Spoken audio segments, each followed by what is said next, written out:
오늘도 성령 충만을 사모하여 새벽을 깨우며 기도의 자리에 나오신 모든 대항의 가족들을 환영하고 축복합니다. 우리 인생길을 인도하시며 날마다 세임과 능력 주시는 하나님께 찬양과 영광 올려드립니다.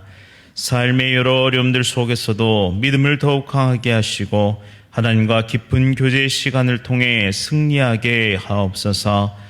하나님의 뜻대로 살겠노라 다짐하고도 또 넘어지고 또 넘어지는 연약한 인생임을 고백합니다. 나의 욕망과 욕심이 끌려 행하였던 모든 죄를 용서하시고 다시 일어나 믿음의 길을 완주하게 하옵소서. 삶의 도처에 벌어지는 이해하지 못하는 일들과 우리를 낙심시키고 낙담시키는 모든 악한 자들로부터 우리를 지켜 보호하여 주옵소서. 환난은 인내를, 인내는 연단을, 연단은 소망을 이루는 줄을 알며 고난과 고통 속에서도 우리를 영화롭게 하시는 하나님을 신뢰하며 성령의 능력으로 달려가게 하옵소서. 담임 목사님과 원로 목사님의 가정을 지켜주시고 날마다 평안과 기쁨 가운데 든든히 서가는 복된 가정 되게 하옵소서. 특별히 질병으로 고통 중에 있는 성도들을 고쳐주시고 항암 치료와 수술 후 회복 중인 성도를 온전히 회복시켜 주옵소서. 또한 모든 성도들의 직장과 사업터 가운데 하나님의 은혜와 능력을 부어주시며 어려운 시기를 잘 이겨내고 풍성한 결실을 거두게 하옵소서. 새생명 축제를 앞두고 있사오니 예수 그리스도의 복음을 증거하고 영혼을 살리는 일에 최선을 다하는 모든 성도 되게 하옵소서. 이제 내일부터 추석 명절이 시작됩니다. 성도들의 오고 가는 발걸음을 모두 지켜주시고 행복한 추석 명절이 되게 하옵소서. 군복무 중인 주의 자녀들, 해외에 나가 있는 주의 자녀들 눈동자와 같이 지켜주시오며 세계 선교 사명 감당하시는 귀한 선교사님들을 인도하여 주옵소서. 또한 수능을 준비하는 귀한 자녀들 하나님의 은혜와 능력 부어주시어 준비한 모든 것이 아름답게 결실할 수 있도록 인도하여 주옵소서. 천사 찬양대의 찬양 기쁘게 받아주시오며 하나님의 말씀이 온전히 선포되는 이 시간 되게 하옵소서. 예수 그리스도의 이름으로 간절히 기도드립니다. 아멘. 오늘 하나님께서 우리에게 주시는 말씀은 잠언서 25장 16절부터 28절까지의 말씀입니다. 구약 성경 939면에 있습니다.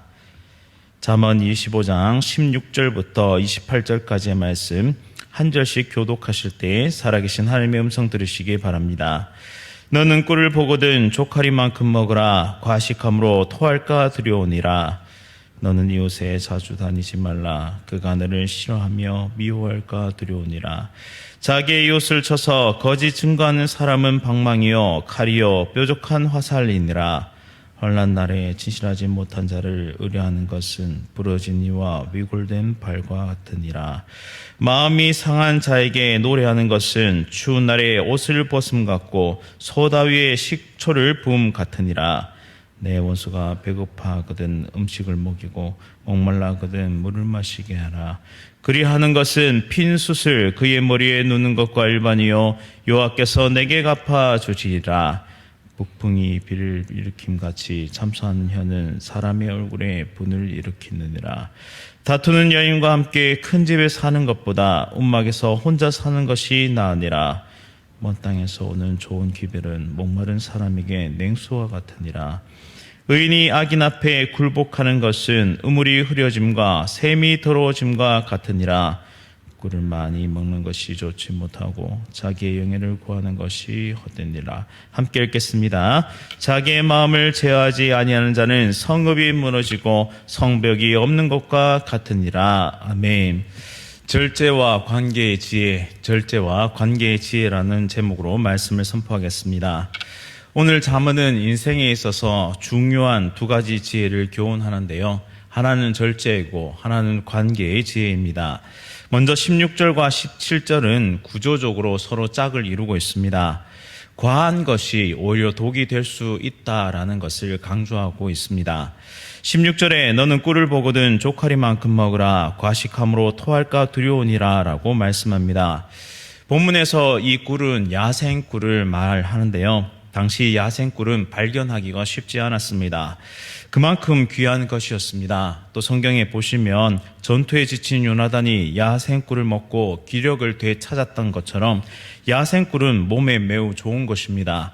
그래서 사람들은 이 야생꿀을 발견하게 되면 한꺼번에 많이 먹을 우려가 있었습니다.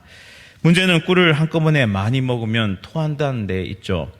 이제 꿀이 약이 아니라 독이 되는 것입니다. 이처럼 맛있는 음식을 절제하지 못하면 우리 건강에 치명적인 결과를 낳게 되는 것입니다. 그런데 이 과식과 야식이 건강에 좋지 않다는 것을 알고 있지만 그것을 실천하는 것은 쉽지 않습니다. 아는 것에 그치는 것이 바로 지혜가 아님을 우리가 알고 있죠. 아는 것에서 실천하는 것까지 나아가야지만 그것은 지혜라고 할 수 있겠습니다. 이어서 17절 말씀에 너는 이웃집에 자주 다니지 말라. 그가 너를 싫어하며 미워할까 두려우니라 라고 말씀합니다. 구조적으로 이웃집과 이 꿀이 그 자리를 대신해서 교훈하고 있습니다. 마음이 맞는 이웃은 마치 꿀처럼 달콤한 관계를 가집니다.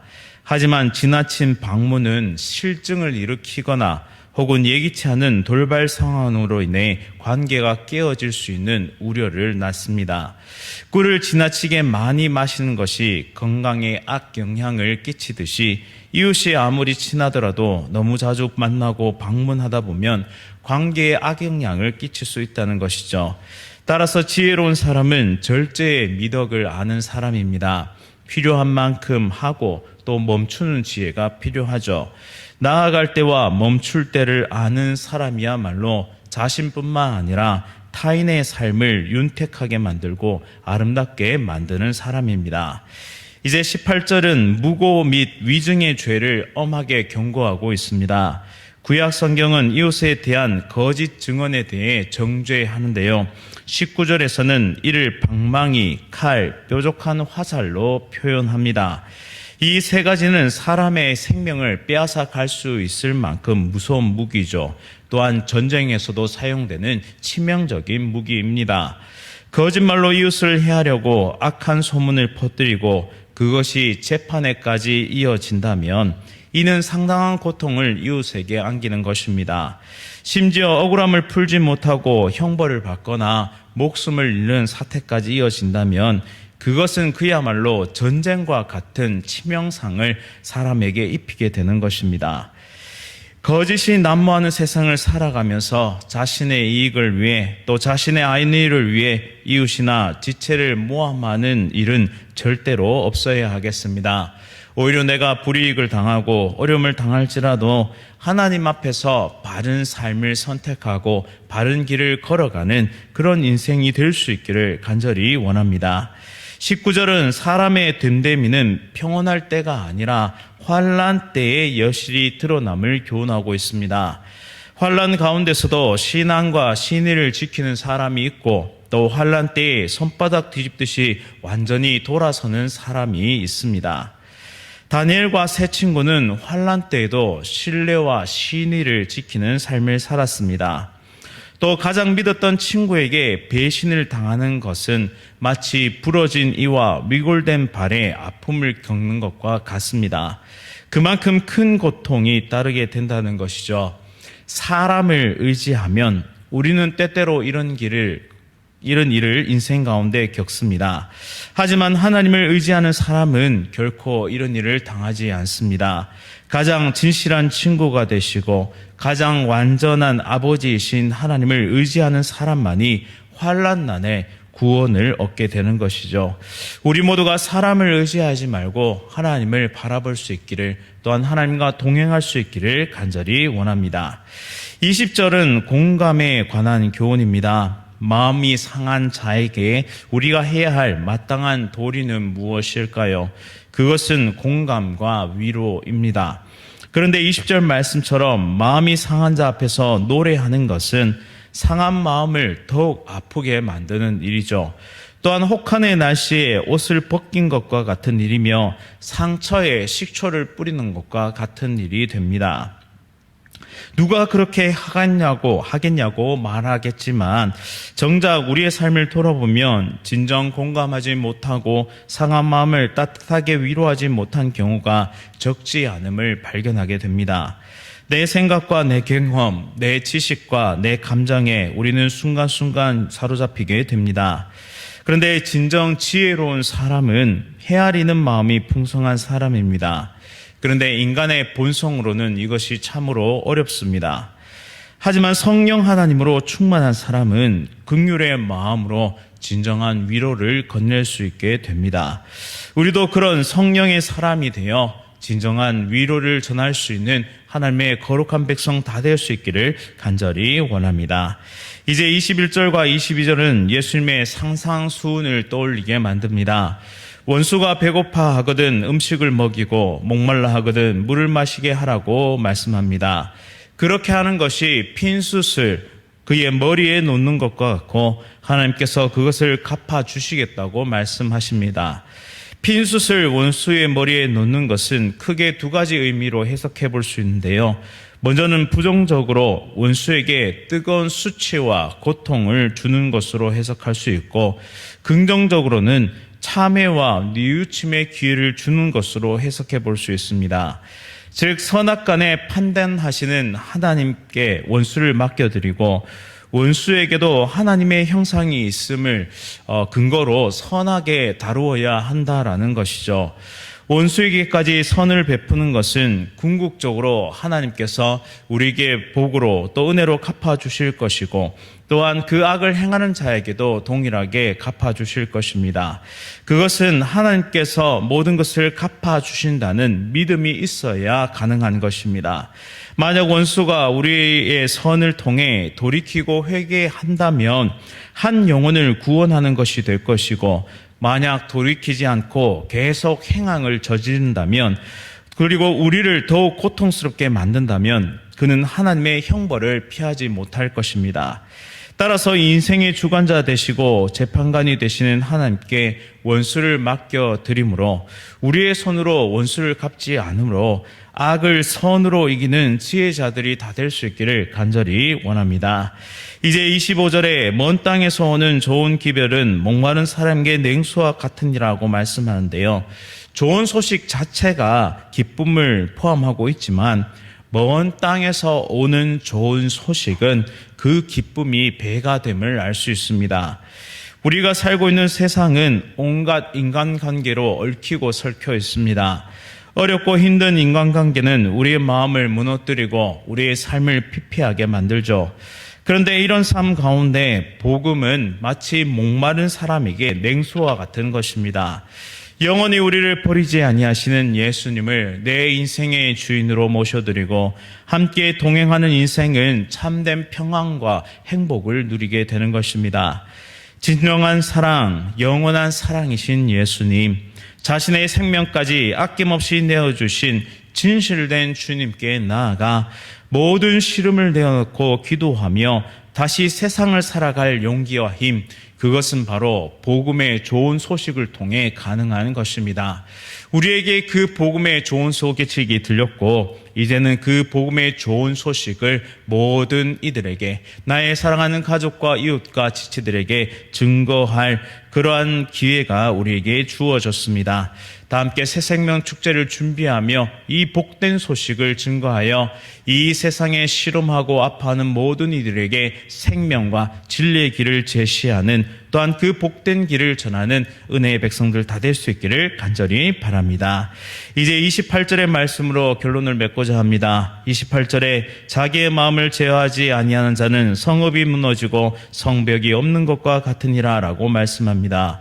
모든 것은 바로 마음의 문제에서 시작됩니다. 마음을 지키고 마음을 제어하는 것이 그만큼 인생에 있어서 지혜와 직결되어 있습니다. 우리의 마음을 우리의 힘과 능력으로 완벽히 통제할 수 있을까요? 그것은 불가능함을, 불완전한 인생은 결코 그럴 수 없음을 우리는 순간순간 경험하게 됩니다. 그래서 우리는 성령님과 동행해야 하며 예수님과 동행해야 합니다. 결코 쉽지 않지만 내 마음을 성령님께 내어놓고 우리의 마음을 토로하며 점진적으로 성장하고 발전해 나가야 합니다. 성령 하나님과의 바른 관계 속에서, 또한 예수 그리스도와의 바른 관계 속에서, 또한 하나님 아버지와의 바른 관계 속에서 말이죠. 오늘 이 새벽 우리의 마음을 지킬 수 있도록 함께 기도할 수 있기를 원합니다.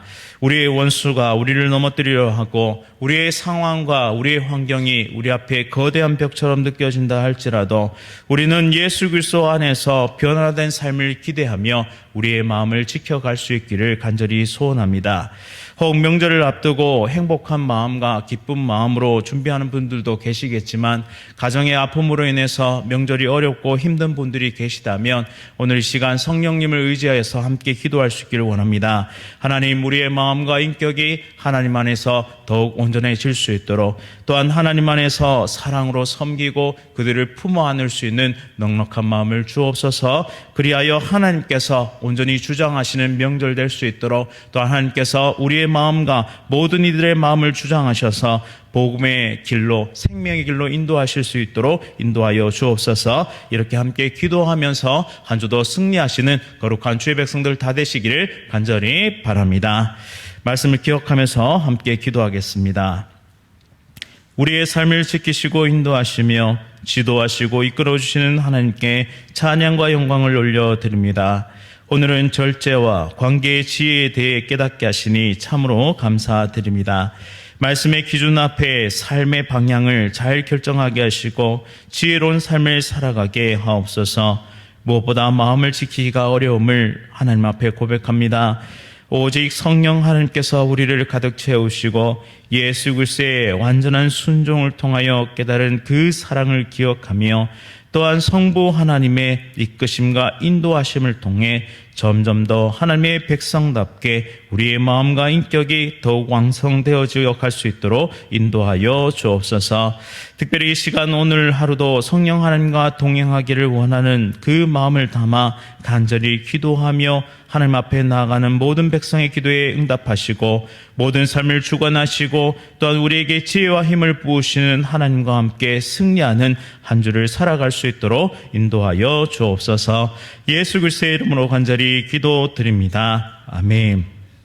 하늘에 계신 우리 아버지여, 이름이 거룩히 여김을 받으시오며 나라가 임하시오며 뜻이 하늘에서 이루어진 것 같이 땅에서 이루어지이다.